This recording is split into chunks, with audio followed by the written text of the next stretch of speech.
I had a songwriting appointment one day with myself, and neither one of us had a thing to write about. They always say in Nashville, when you got nothing to write about something you know. And I thought, well, I'd never really written a song about the radio part of my life, which has stretched out over 40 years all across the country. My first radio job was in a one-bedroom trailer in Bowling Green, Missouri. I was 18 years old, 1,000 watts, a one-bedroom trailer, KPCR radio, cow pasture country radio. They interviewed me about going in the Hall of Fame in Billboard, I think it was, and they asked, what was your best day ever on the radio? And I said, well, the best day I ever had on the radio was also the worst day I ever had on the radio. I was on WSM-FM radio in Nashville in the Opryland Hotel doing the show. Bruce Robinson had just walked in, the great songwriter. He was going to be my guest that morning. I never met him before. He walked in, set his guitar down, and he was down below where he couldn't see the TVs that were on. And our boss had just called us and said, have you got the TVs on? And I said, no. He said, turn them on right now. Turn on the TV.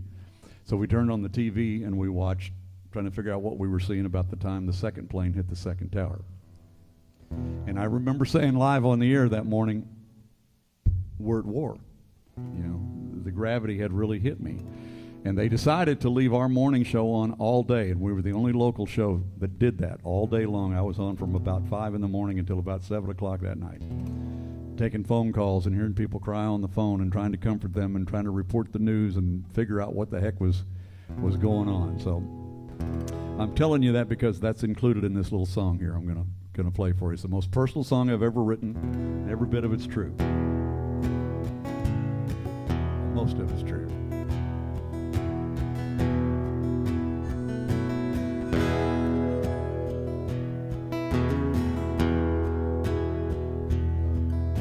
Well, I played Hank and I played Cash. I've drug a needle through the Eagles and a stack of wax.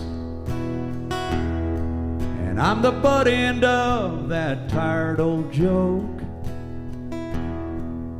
I got a face for radio.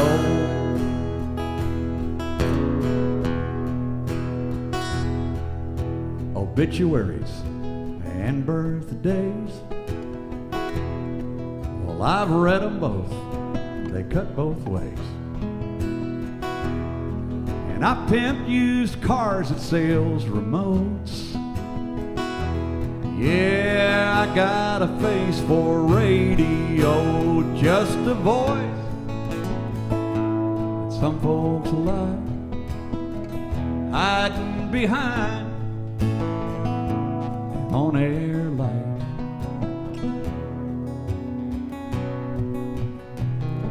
Well, they put my mug on billboard signs. Imagine that. Listen weekday mornings 5 to 9. But when I wouldn't play their damn 10 in a row, they fired my face from the radio. And I made you cry, and I made you laugh. I helped you kill time in a traffic jam. A whole bunch of mornings. Now when the towers fell and then the Pentagon, I held your hands on 911. It's election time, get out and vote. PSA face on the radio, just a voice that some folks like, hiding behind blinking on air light. Yeah, they hung my plaque in a Hall of Fame next to other faces you can't name. But when they look at mine, they'll say, you know, he's got a face for radio. That's all right by me. And if someday it's heaven for me, I hope I'll have a face for WGOD radio. Yeah. Thank you, folks. All right, Bill Whyte. Yeah, Bill.